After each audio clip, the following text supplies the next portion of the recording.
Good evening and welcome to the Merchant's House Museum at 29 East 4th Street in Manhattan, New York City. My name is Dale Vandersand. I'm your reader this evening for this series called Warmth from the Hearth, 19th Century Holiday Stories for the Season of Light, which is a very appropriate title for tonight because tonight is the first night of Hanukkah, when the menorah gets lit for the first time. Tonight we're going to have some reflections, some thoughts about Hanukkah and talk about the 19th century when Hanukkah became an American tradition. But first, a little overview. The 8-day Jewish celebration known as Hanukkah, which means dedication in Hebrew, commemorates the rededication during the 2nd century BC of the Second Temple in Jerusalem, where, according to legend, Jews had risen up against their Greek-Syrian oppressors in the Maccabean Revolt. Often called the Festival of Lights, the holiday is celebrated with the lighting of the menorah, a large candelabrum with 7 branches representing knowledge and creation, whose candles are meant to keep burning for 8 days.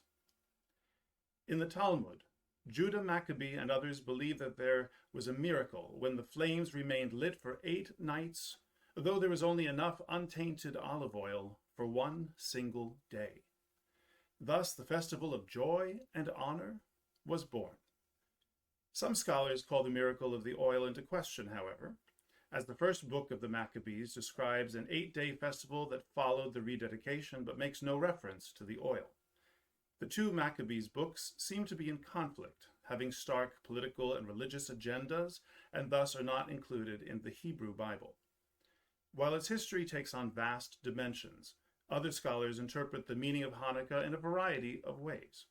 Some see the history as a civil war between Jewish factions, traditionalists versus those who assimilated into Greek-Syrian culture, conservative versus progressive, if you will, versus a more prevalent view of the Maccabees fighting outside oppressors. Some call the Maccabeans a warrior family. Some pacifists reject that idea, seeing them as anomalous to their kind, more as murderous zealots. Some think the first Hanukkah was a delayed Sukkot, itself a 7-day festival, which they could not celebrate until after the Maccabean revolt. No matter the interpretation, the history of Hanukkah signifies a fight for the right to religious freedom, one of the core values of American democracy.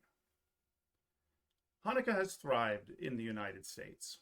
According to New York City Rabbi Josh Plout, Hanukkah is a minor holiday that America has elevated into something much more. Jews have been part of that magnification of Hanukkah. It suits our purposes. By 1880, Jewish immigrants of all sects numbered only around 250,000, and it was the Reform movement, centered in Cincinnati, Ohio, which promoted the holiday. Diane Ashton, author of Hanukkah in America, A History, proves that Hanukkah is not a minor holiday in America, since from the 19th century it has offered solidarity to Jews as a minority population to assert their identity and has reflected the Maccabean legend of conserving ancient Jewish tradition versus assimilating into the culture at large. In America, the festival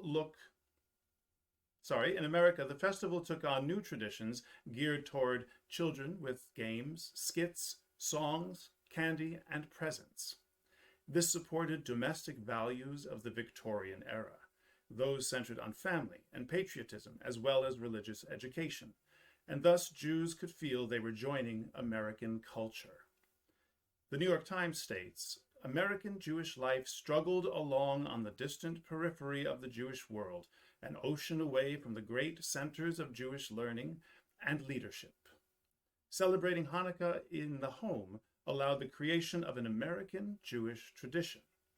The Jewish Book Council asserts that American Jews wove Hanukkah's story into their own contemporary lives in ways that reflected their changing circumstances, which kept it alive and relevant, turning the simple holiday rite into an event which, like other well-loved Jewish festivals, drew families together in their own homes where they could tailor the celebration to fit their own tastes in food and decor and to reflect their own ideas about the holiday's significance. In the United States, this year, 2020, we celebrate the Year of the Woman. So it is only fitting, as it is the 100th anniversary of women gaining the right to vote, that I include here a story about an ancient Jewish feminist activist. The story is that of Judith, a heroine who lived a few centuries prior to the Maccabean revolt. Hers is the tale I wish to tell this evening. The story goes that Judith, a widow of 3 years, had been in deep mourning, wearing only rags and ashes. Her children were on the brink of starvation as her city was under siege by the evil Holofernes and his armies, who had been sent by King Nebuchadnezzar of the Babylonian Empire to conquer Jerusalem and convert the Jews living there. Though they had fought back against Holofernes as best they could, the Israelites were ready to surrender. This following text is by Steph Black, taken from heyalma.com, which summarizes her story beautifully. Judith is determined her city will not fail. She devises a plan and convinces her people that she can single-handedly defeat their enemies. Judith is disgusted by the faithlessness of the leaders of Jerusalem and tells them that God will act through her. That night, Judith sheds her mourning clothes, dresses herself in her finest jewels, and with wine and her maid, she leaves the city in the dark. Alone, the two women walk into the enemy's camp and straight up to the royal tent. Struck by her beauty, Holofernes asks, "Who are you? Where do you come from, and where do you wish to go?" Judith responds, "I have heard of your wisdom and skill, and since Israel has sinned, I know that you will conquer the city and take possession of it. So I came to save myself and my father's household when you take the city." And so she promises to help Holofernes conquer the city from the inside. He invites her into his tent, intending to seduce her. She follows him. Inside, Holofernes indulges in a feast and drinks more than he has ever drunken in celebration of his near victory, with Judith feeding him cheese and pouring him more and more wine. Judith feasts too, but only on what she has brought with her. Soon, Holofernes falls asleep. Turning her thoughts to God, Judith grabs the sword on his bedpost and in one swift motion beheads Holofernes as he slept. Judith then takes the head of Holofernes in her bag and swiftly leaves the tent with her maid. The two return unnoticed back to the city walls, where she commands the guards to put his head up high for all of Holofernes' armies to see upon sunrise. When they wake, all of Holofernes' men see what has become of him and flee. Jerusalem is safe thanks to Judith's actions. The Israelites enter the camps and plunder it for its invaluable riches, much needed after years of living under siege. Judith is given Holofernes' tent and all of his possessions. She is blessed by every woman, and Judith leads them in song and dance. She praises God for giving her the courage and strength needed to save her people, and she is celebrated for 3 months. Though many offer, Judith chooses not to remarry, instead living her life as a free woman. She frees her maid before she dies at the age of 105. Tonight, as I mentioned, it is the first night of Hanukkah this year. Following prayers, the first candle on the far right of the Chanukkia, or menorah, is lit. On each subsequent night, another candle will be added and lit to its left. The lighting candle, the shamash, is also lit. Then hymns are sung. One of the most famous hymns is Maoz Tzur, translated as Rock of Ages, whose lyrics are as follows. Rock of ages, let our song praise thy saving power. Thou, amidst the raging foes, wast our sheltering tower. Furious they assailed us, but thine arm availed us, and thy word broke their sword when our own strength failed us.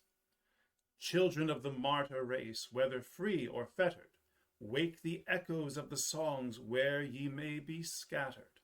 Yours the message cheering that the time is nearing, which will see all men free, tyrants disappearing.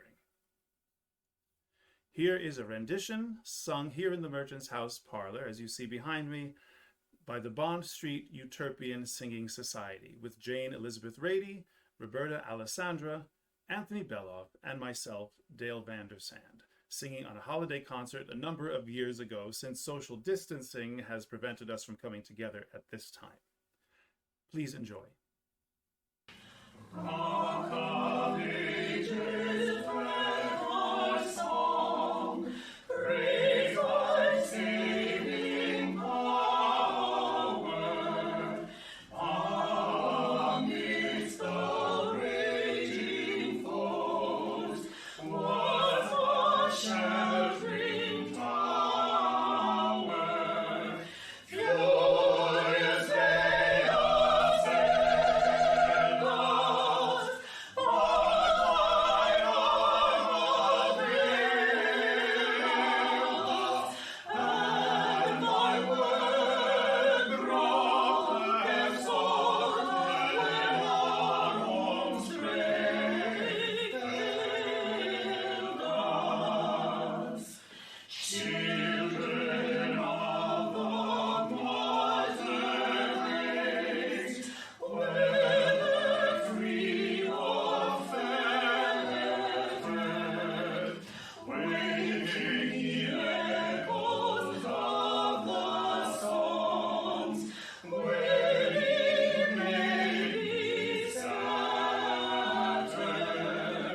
yours the message cheering,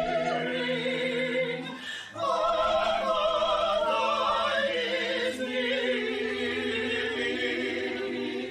which will see armed and free, tyrants disappearing, which will see armed and free, tyrants disappearing.